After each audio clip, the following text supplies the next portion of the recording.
Hello and welcome to the Tour Report from Secret Golf. It is a big week. It's a big week all round. It's another one of these designated events, the biggest of them all, a $25 million purse, $4.5 million to the winner of the Players' Championship at TPC Sawgrass. So a huge event in that respect, but a huge event for us because our very own Elk is a two-time Players' Champion. And, well, look at the trophies. You've got them right on display today. They were certainly huge wins for me, Diane. The first one came in 1991, which, the money was great. I mean, I'd rather have the money now, but the money was great then. I think it was $288,000 in 1991. But what it came with was better than money, was 10-year exemption back then, Diane. Now they only give away 5.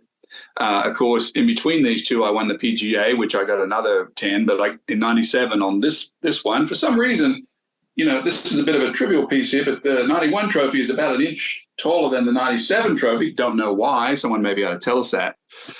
But those 10-year exemptions, Diane, are very important. And today they had a big meeting at the tour. They're talking about all these elevated events and all that. Imagine me, young guy, winning a 10-year exemption, at least when I was just married in 1992, of having all that job security back then. So it was a good time for us. And we're also going to do, we have talked to you about the wins in 91 and 97 a million times. And look at your face. I love hearing about them. So we'll do another little show maybe tomorrow, and we'll go into depth about each of those wins. But on the Tour Report today, we're going to be giving our picks, obviously, but like breaking down TPC Sawgrass, nobody really knows it better than you. You've had 2 victories there. They were both very different as well. And again, we can get into that and touch on that a bit now. But, TPC Sawgrass is an intimidating golf course.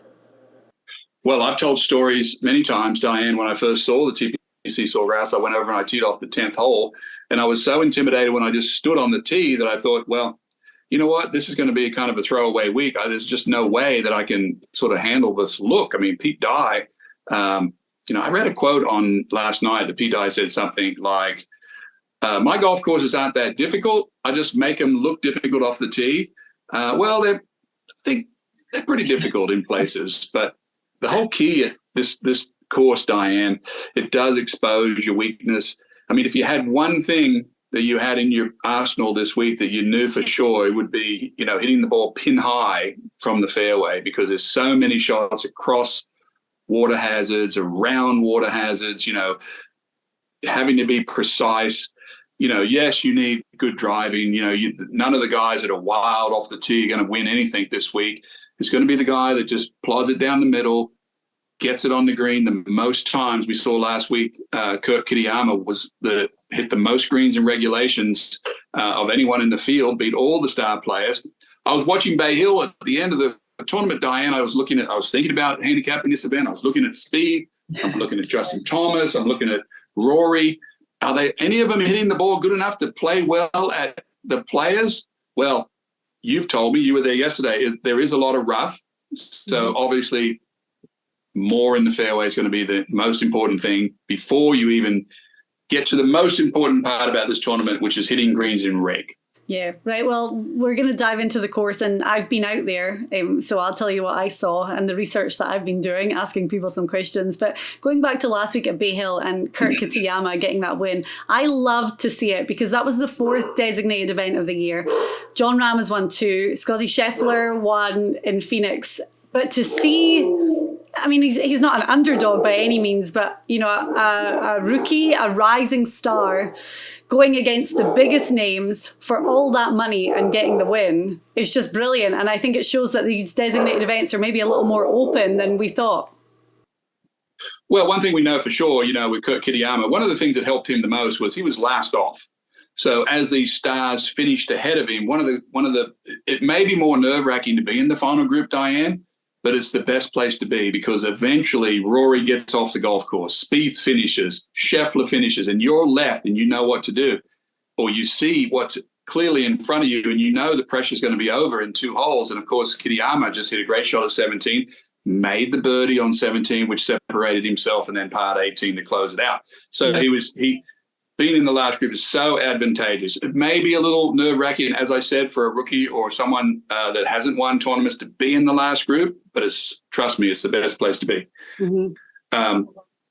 We do know with the new elevated events, Diane, we are going to lose 100 guys or 70 guys every week. We're not going to get that sort of young guy that has a great week that could jump in and beat all the stars. So that is something that I'm sure they're discussing right now in the players' meetings, where guys are pretty much going to lose 12 opportunities to play in a tournament next year. Yeah, and it's that's a whole big conversation, and at some point we can really kind of dig into it. But this event this week, it just shows the importance of these events, because we want the money, obviously, and $4.5 million is insane, but 600 FedEx Cup points. So something like this, and I use Nick Taylor as an example, who kind of came out of nowhere, finished second at the WM Phoenix Open, won a whole load of cash, and jumped all the way up in the rankings. So you have one of these big, good weeks, and it can really change things going forward in a really important year. Yeah, and I'm sure a lot of the guys in that tour meeting are saying, I'm not going to get to be Nick Taylor, Diane. I'm not going to get a chance to play in one of these big events. I'm going to be sitting over here to the side. So kind of strange that the tour is going this way, but they're all in on, keeping that product. Liv came around. Now they've decided they're all in. They've got to put all their money into the top players, sell the sponsorships, and sort of not worry about the other guys for now. I think we'll see some more, backtracking, talking about how they're going to sort of try to help those guys out. But normally back when I started the tour, when Dean Beeman was the commissioner, it was all about getting the most starts they could for their whole tour membership. Mm-hmm. Talking of the other guys, defending champion is Cam Smith, who's off to live and no longer with the PGA Tour. He lives close by to TPC Sawgrass, and I did see an interview that he had done saying that, I'm sure he was joking, but he might head on out as a spectator this week and have a walk around and watch some golf and see what's happening. I mean, whether he will or not, but it's a strange one that normally, we've seen the TV commercials, one of which you're on, by the way. I hear your voice all the time. I'm like, there we go. But to have that win last year in such terrible weather and really, really difficult conditions. And Cam Smith just put on that clinical display on the greens to get the win. It's kind of weird that there's just it's like it never happened. Well, I think he'd be superly well accepted if he was walking around the gallery. He's a local guy there. He followed this tournament. He said on that interview, I saw the same one you did.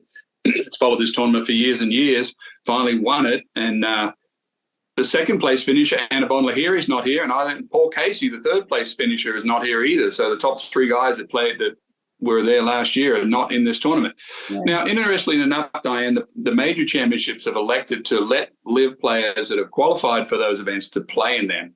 In your mind, there's 31 of them, Diane, that actually were exempt to play this tournament this week. Does this tournament now, the tour has always tried to position this as the fifth major or the best field in golf. Does 31 players less than every other major this year bother you? I think because we haven't had a major since the summer. So we've had a big stretch where we haven't had majors, and we've had Liv and we've had PGA Tour and we've had these designated events. So to me right now, I don't notice Dustin Johnson and Cam Smith and Koepka not really being there. We mentioned Bryson DeChambeau in conversation not long ago, and I was like, oh yeah, I haven't talked about him for a really long time. So I don't miss them right now. However, I think once we have the Masters next month and we see these guys back in the mix with these PGA Tour players that we're seeing week after week, I think then it's going to be like, whoa, okay. And from our personal standpoint, we obviously have a number of contributors that are part of the Secret Golf team, and I always try to catch up with them when they're here at the Players. And it's weird this year that we're missing Pat Perez, Mark Leishman, Jason Kokrak, three guys that I would normally spend quite a lot of time with at this tournament. So that's maybe the thing that's kind of jarred me the most about it. But I think once we get the majors underway, we're really going to notice that there's these two tours with, the best players in the world kind of split. Well, my prediction is I think when the Masters rolls around and everybody who's exempt playing, Dustin Johnson, Bryson, all these guys, Phil Mickelson, they're all going to be at the Masters. I think that's going to elevate the Masters to even higher.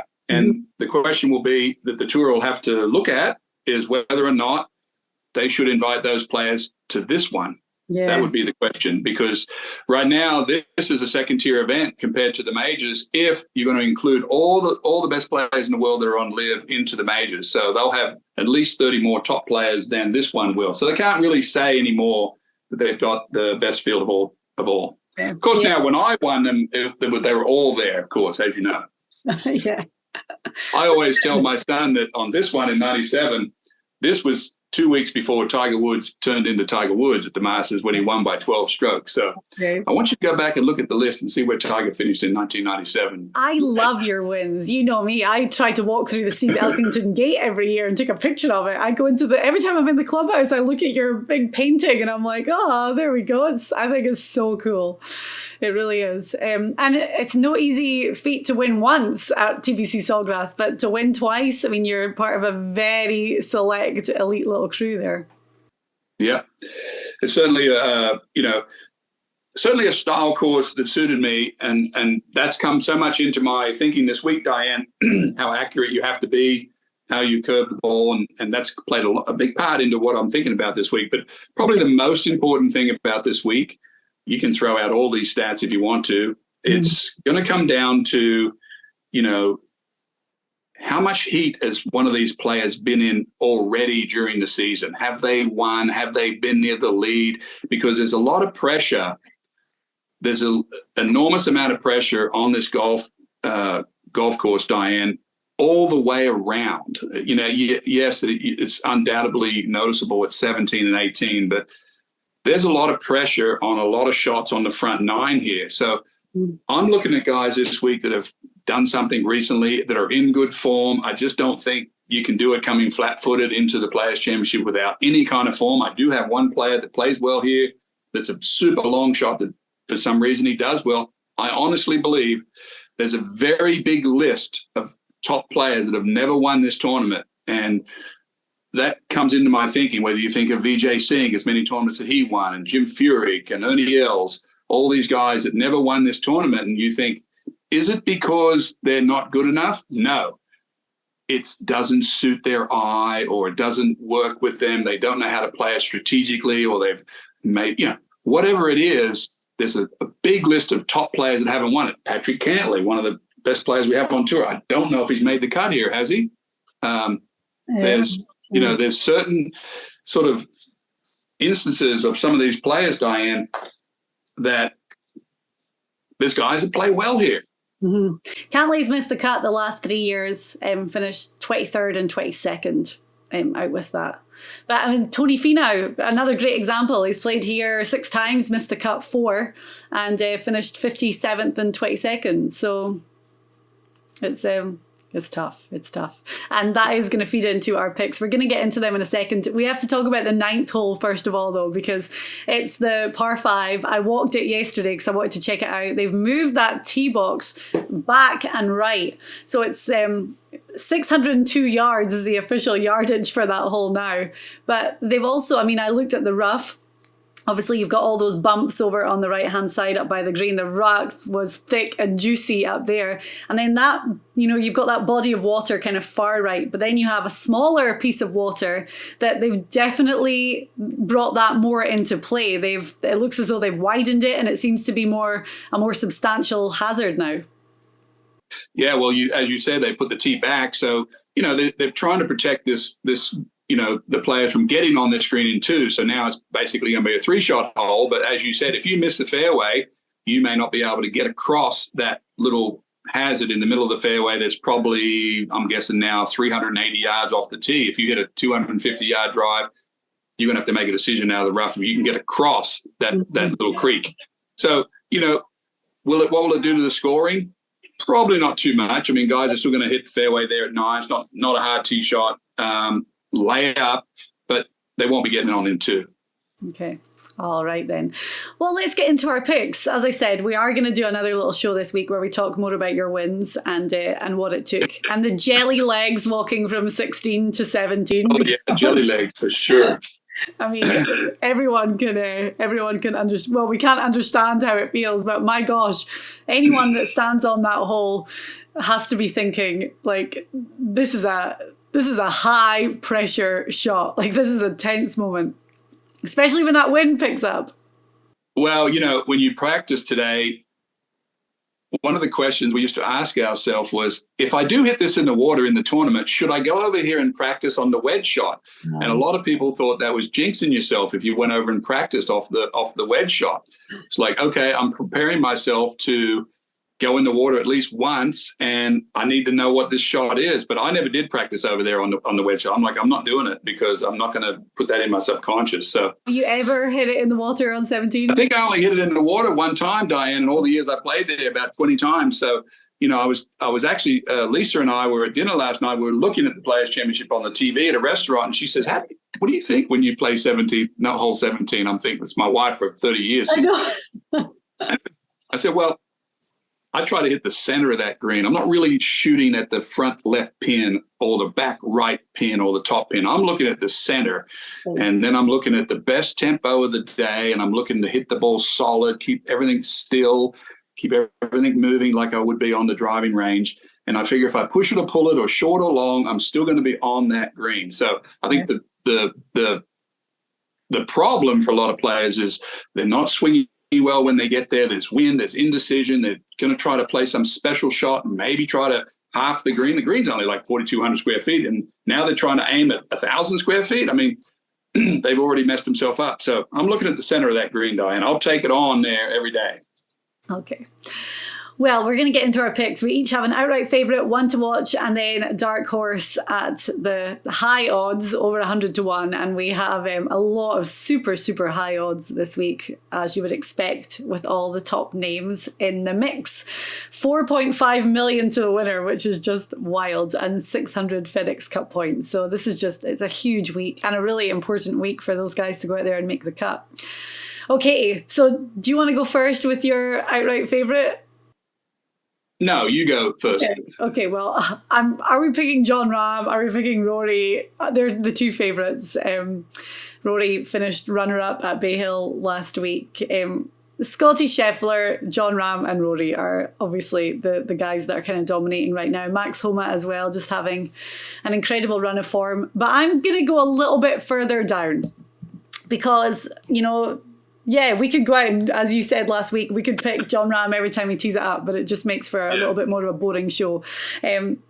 So my guy is Jason Day, past champion here, and I found him at 33 to 1. Now, I picked him last week for the Arnold Palmer Invitational. He was 33 to 1 to win there as well. He ended up finishing in a tie for 10th. This guy's in great form, and I'm going back to something you said at the start of the show that, for this week, you're looking at guys that are playing well and that they're hot as they enter TPC Sawgrass. So for Jason Day, he's had 5 top 10 finishes this season and an additional 4 top 25s. He won this tournament in 2016. He's had another 2 top 10s since then. And I just think for someone who knows this course so well and is just playing great golf right now, at 33 to 1, to me, I was like, it's a no-brainer that I'm picking Jason Day again to win the Players for the second time. Well, I think your formula is spot on because Jason Day is getting a little better. I'm looking at his heat map right here that we do, to check him out for the last, 5 or 6 weeks. His heat map is actually going from, chilly all the way back up to super warm, but plays good here. Diane doesn't have to think too much about the beginning of the week. I mean, he's just sort of going to keep doing what he's doing. He's working with Foley on his swing. He seems pretty happy about that. He's sort of fixed a lot of his problems with his back. I'm going down the list a little bit too. I've told you earlier that I think the winner of this tournament has to have been in the heat, and they have to have had something happen to them recently where they've been in the heat and they've had to handle what it takes around being near the lead of a tournament, because they're going to play on the weekend at this tournament for about 5 hours of intense pressure. Mm-hmm. And there's just so many interesting shots for us to watch on TV. We know 17, 18, but we also, there's other super tricky holes, Diane, like, number 4, number 5, number 10. Number 13 is super tricky. 14 always brings everybody undone before they even get to 16. But I'm looking at Keegan Bradley, Diane, who has just sort of been on this, heater lately. He's played good out west. He's come from behind quite a bit in the tournaments where he's shoot a low round on Sunday, but he plays really good here. And he finished 10th last week at Bay Hill. Where am I? 5th here last year, 29th, 16th, 17th, 60th, 35th. I mean, he's played here 10 times. 70% of the time he makes the cut here. Had a second out west, 10th last week, shot 66, the low round of the day on Sunday at Bay Hill on the hardest course. Everyone else had trouble. He did not. Tells me that, Keegan Bradley's kind of a jumpy guy, nervousy type player, but he's lost a lot of weight. And for some reason, Diane, well, I know why, I've got Keegan Bradley winning this tournament. I am done with you because I love that you throw out the 50-1 as your outright favorite. He's my one to watch. Oh, you're one to watch. Okay. We've done this. This is like our third week in a row, I think, where we've picked the same guy for something. Keegan Bradley, I have him as my one to watch. Remember last year was kind of an anomaly year at the Players because the weather was so crazy and it was luck of the draw, morning or afternoon tee times for sure last year. So a lot of big guys did miss the cut. Keegan Bradley he had a great chance to win, and then he went bogey on 17, double on 18. Obviously playing aggressive to try and get that done, so that kind of screwed it for him. But I think that when I looked at his stats from last year, it was off the tee and his approach, greens and reg were the really good stats for him en route to that finish. And that's the trend in his game right now too. Obviously got that win at the Zozo, runner-up at Torrey Pines this year. So yes, look at us, both on Keegan Bradley. Well, I must say that if I had my choice of player that I was thinking about who when I think of Calvin Peete, who won this tournament, who was such a straight hitter. The equivalent of Calvin Peete in this era is Colin Morikawa. You and I were at this tournament a few years back, and we were walking with Pat Perez and Colin Morikawa coming down the stretch there on 16, 17, 18. I told you, I said, Colin Morikawa, this is before he'd won anything, said he has the right kind of ball flight for this. Plays a little power fade. He's not the super long, so he can just play it in the fairway.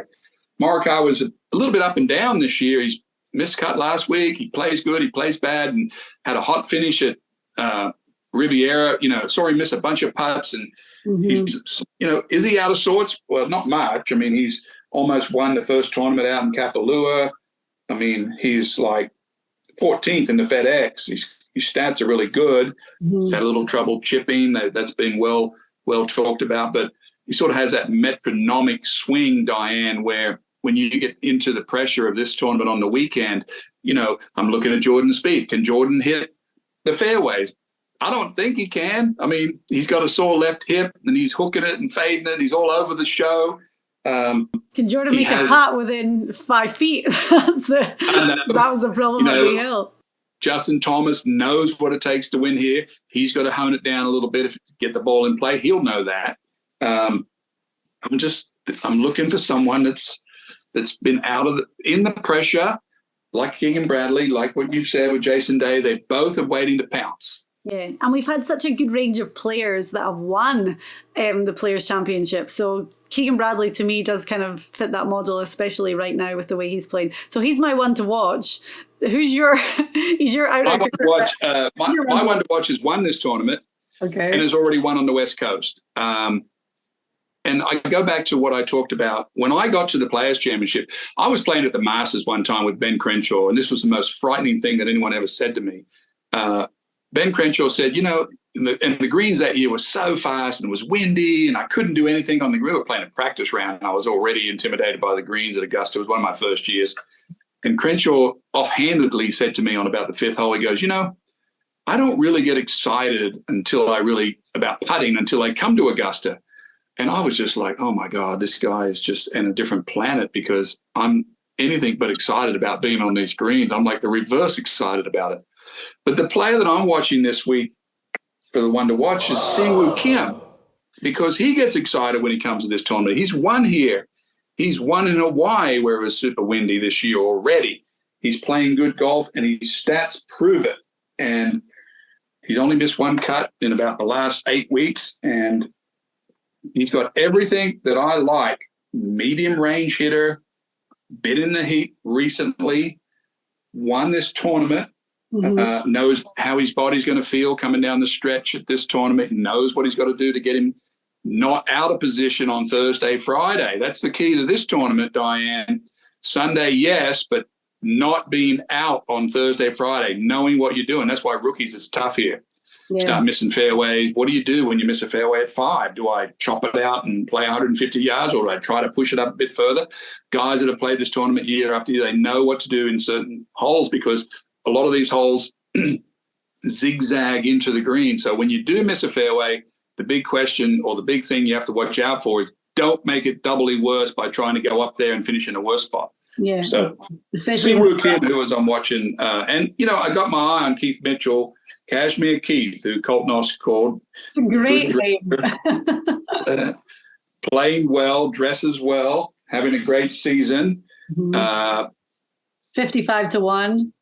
He's getting better with his putting every week on my heat map. His little box here on putting, he's getting better. So he's been in the heat. He's been in the heat out west about 3 times, and I think nothing would make him feel better than to get into heat one more time, because he's got a couple things to prove.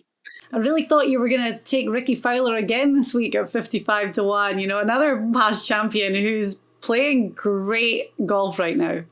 Yep, he's very solid. I'm riding Siwoo. Okay. Right, and then we move on to our dark horse picks. So these are the guys with the really high odds. And as I said, there's a lot of them this week because it's one of the designated events. So my guy's 100 to 1, so I'm right on there. But I'm way up. I know, and I'm looking forward to hearing yours because I expected that from you this week. I'm going to take a look at Harris English, who after injury and being just off the map for ages, he's back and he's really building. Finished runner-up at Bay Hill last week. And to me, that was such an encouraging sign. He's putting great right now. And he finished T12 at the Genesis just a few weeks ago. So those are some really good finishes lately in big events, 12th and then, as I said, 2nd. But Elk, here's the big red flag. He hasn't made a cut here since 2013. I couldn't believe it when I saw that stat for Harris English, because he's always been a great iron player, great greens and reg, as I said, fantastic putter. So there's something about this course that hasn't worked well for him in the past, but I think this is going to be the year it turns around. I'm shocked sometimes when I started doing stats and I start seeing players like Harris English that haven't played well here, when he basically has a control game. They don't know how to maybe play it strategic. Maybe they need to tune into the drawings that I did, Diane, so you can learn how to play this course, because there's certainly a recipe, or there's certainly I have a blueprint to play this course. Well, all Pete Dye courses. Pete Dye wants you to go away from where you're looking because it looks so terrible. Take 18 tee shot, Diane. He said to me, Elk, I want your ankles on the bulkhead. I want you to hear the water slapping against your ankles. He said, what's the amateur going to do? He's going to hit it straight to the right, up into the hill where it's worse. It's worse off. Yeah. Where he gives you the line, if you can have enough courage to hit it down that left side on 18, it opens it up and everything's fine. And I always think what a really scary looking tee shot is on 10 as well, because on 10 you've got all that crap over on the left, and then you've got all the trees along the right towards the dog legs. So yeah, if you miss the fairway right, usually the ball runs fast over it and gets stuck in a palmetto bush, and that's automatic drop, that's automatic bogey. So, 10's very narrow. I just knew how to play that course. I knew what I was going to hit off each tee. That was a 3-wood shot. I was just remembering I was on the right side of the tee, so I put myself over here so I could hit away from that right side and curve it back into the fairway.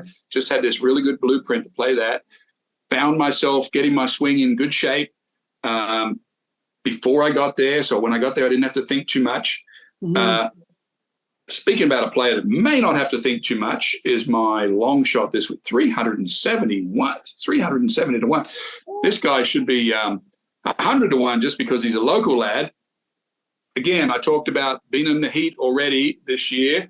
We saw his mother being interviewed on TV, walking down the fairway in San Diego. I'm talking about, of course, Sam Ryder, who lives there at Jack's Beach, just down the road from you. Has Sam Ryder, Diane, been in the heat enough? Did he get a taste, a feel of everything at San Diego to play well in his hometown this week? His putting stats are fantastic. He's got to know the courses where he practices every week. Yeah. And oh my gosh, can you imagine for him? He's going to have all his friends and family here. Yeah. And the Sam Ryder mum interview was, didn't you spoke to Stu Redson from Waste Management, who played with him afterwards, and said that that's the moment that he was like, oh my gosh, this is really happening, when he saw his mum getting interviewed walking down the fairway behind him. He said his mum's hair was trending on Twitter. That was funny. He was a super good sport about it. My friend Stu Redson said he's headed down there today to have some meetings. I was looking at another name, Ben Griffin, 280 to 1, playing really well, had 2 good weeks in a row. You know, when I think about the last 2 weeks on tour, I think of Bay Hill and I think of the Honda. Both of them are windy, nasty, firm. Ben Griffin, for a 300 to 1 shot, is in good form. I had it circled here somewhere, 14th and 21st the last 2 weeks. And if you were going to go for an absolute flyer, I'm up in the 500 range. Doug Gim played golf at University of Texas. For some reason, he plays good at this tournament. 6th last year, 20th the year before. Has no form, 0 form to go on right now. I told you, players that are coming here flat-footed have no chance or very little, but he has a glimmer of hope, Diane, because he plays good here. Okay. I have another name that I'm going to throw into the mix just because my 100 to 1 seems a bit lame. David Lingmerth at 500 to 1. He just finished in a tie for 10th at the Honda, I think it was, just a couple of weeks ago. Yeah, at the Honda. But he lives here, so local, plays the course all the time. His putting average is just great right now. We're looking at the last 6 events. He's gone 5th on tour, 6th, 13th, 20th. Okay, maybe training in the wrong direction, but he's still 20th on the PGA Tour for putting average. And he's had a second place finish at the Players before, albeit a long time ago. He hasn't played in this tournament since 2018. But Lingmerth has found some new form on a course he knows well, and he's playing great, putting really well. So 500 to 1, I'll throw him in the mix. Well, one of the things that I did yesterday, Diane, I went back and looked at the stats from last week, looking at Kurt Kitayama, and see if there was anything that I missed by looking at his heat map, because he has the same sort of idea, or I think Paul Azinger mentioned it on the TV, that he'd had 3 other second place finishes behind Rahm, behind Rory, or some other top players. Top 25 ball striker on tour. And he proved it last week and the heat map proved that. He's 25th in ball striking. He led the tour last week at Bay Hill, and that was the difference maker for him. So now, final thought here. You know, there's all these great players that we didn't mention. Rory McIlroy, he's won here. He knows what he's doing. Scotty Scheffler, he knows what he's doing. Max Honma should play well here, plays a little power fade. Victor Hovland's having a great season. Zalatoris, all these guys, Diane. It's going to be very interesting. Matt Fitzpatrick is a very controlled player. Yeah. Chris Kirk, Justin Thomas, Theegala. You know, Burns is out of form. Burns is not swinging well. I think he was 10 over last week. TV was all over him about changing his swing action or whatever it is. Going back to what I said before, it's about greens and red, greens and red, greens and red. Can you hit these greens and keep it away from the big drop-offs and weird angles that make you make bogeys? Okay. All right. Well, that was great fun. I love our picks this week. A little bit of overlap once again. And it's always so good to pick your brains. I know that this is a busy week for you. I wish you were here, but you have lots of radio that you do. And obviously, you know, it's everyone wants to find out what you think about the Players' Championship and your picks for this week. Well, I think, you know, it's a great week, no matter whether we got the other guys here or not. It's all going to come down on Sunday afternoon. I was listening to Golf Talk Live this morning. They were giving a little weather update and said that the wind could come out of the north on the weekend and blow into us on 17 and 18. So that'll be exciting because 16 will give up a lot of birdies, a lot of, you know, on the green in twos. And, you know, normally what happens on a week like this where there's a lot of rough, we'll see some guys get in position the first 2 days and we'll wonder if they'll be able to hold. And then we'll see the good players start to move up and the sort of the players that are struggling with the pressure might go like this. And we're going to see who's left at the end. We saw Cam Smith tied for the lead with 9 holes to go last year. And he had 9 putts, I think, over the last 8 holes. And that was only a beginning of what we were going to see from Cam Smith when it came to putting at what he did at the old course. So who has that magic touch, whether it's greens and reg or putting performance, that is you're going to have to win it this week, Diane, with your skill. There is no in the rough, down the middle, chip on and keep the lead. That is not going to happen. Yeah. And my brother Russell finished 6th here last year, and my husband and I, we found out that we were expecting Grayson on just after the Thursday round at the Players. So yeah, it's been nice to go back to the course this year and be like, oh my gosh, last year was pretty special for us. When you were on the tee on Sunday on the 17th hole with Grayson, it was his first time he'd been on the 17th tee, did you hit a shot that day? And my husband caddied for Russell on Sunday for his practice round, and there was quite a few, because the merchandise tent was open, it's right behind 17, so there was quite a few people around, and they were all heckling Garrett to hit on 17, and he was like, no, I can't do it, I can't do it. Yeah. Like, no, we used to, you know, the caddies have a tournament there on Wednesday evening, nearest the pin, wins a bunch of money. My caddy, the late Dave Rennick, a Scotsman who won the PGA with me, missed the lake on 17, hit it power hook up onto the hill. It was the funniest thing we've ever seen. So anything can happen with the caddies on 17. Yeah, it's good that they take that shot because, oh my gosh, the pressure that their guys feel once that tournament begins is horrible. Usually what the player says to the caddy, whatever you do, don't let go of the club. We're going to, and that usually makes them freeze up on it, and that ruins the whole thing for them. That's funny. All right, well, thank you very much for watching and listening to the Tour Report this week for the Players Championship. We have loads of media and our games, of course, running on our app, the SG Tour Golf Gaming app, and you can check out our full stat breakdown and analysis. So that'll help you when it comes to making your picks as well. But yep, Players this week, staying in Florida for the Valspar next week, and we'll be back with the Tour Report. The SG Tour Golf Gaming app, the place for you to compete and win cash on PGA Tour events. The SG Tour is a golf experience like no other, with games designed by golf professionals. You can play single-day games and tournament-long contests each week. It's easy to get involved. Join or create a game for you and your buddies. Pick 4 players and follow along with the action. And if you need some help with your picks, we've got you covered with our weekly handicapping show, The Tour Report, and exclusive content with our PGA Tour players. Join the fun and win money on the SG Tour, available in the App Store.